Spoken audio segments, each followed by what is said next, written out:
На оваа конференција во Хонг Конг се представени повеќе од 70 земји. Од владини функционери до предприемачи, многу од нив се тука за да бараат инвестиции за инфраструктурни проекти како дел од кинеската иницијатива Појас и пат, која првенствено има за цел да ги поврзе земите преку трговија.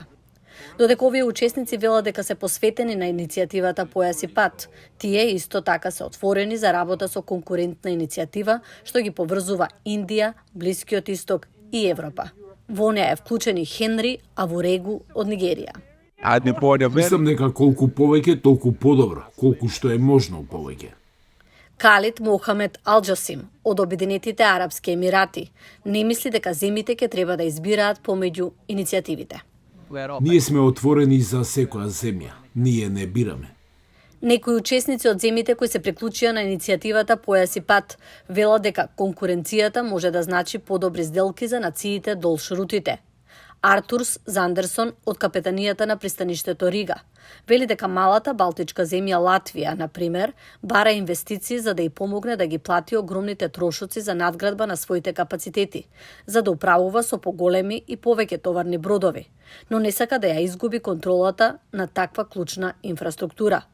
Досега се уште немало проект за Појас и пат, делумно поради строгите барања за инвеститорите, вклучително и создавање на повеќе локални работни места.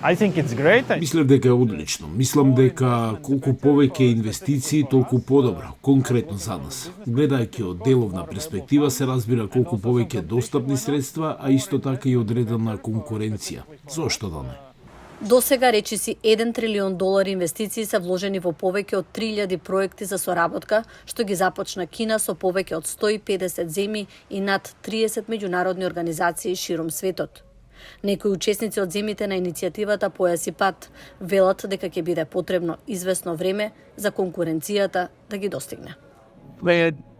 Како што се одвива прерано е да се каже нешто. Ако се материализира, ќе потрае долго време, дури и децении. Да биде како Појас и пат, тоа не е прашање на денови или години, тоа е прашање на децении. Кинеската иницијатива е на терен, тие инвестираат многу, се поврзаа регионите.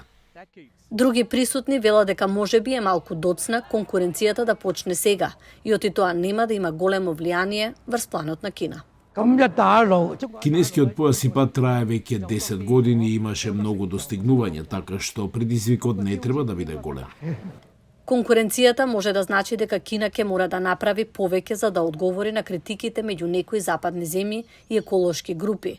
Оти некои од незините проекти ги оставија земите приматели со големи долгови и доведоа до нарушување на животната средина.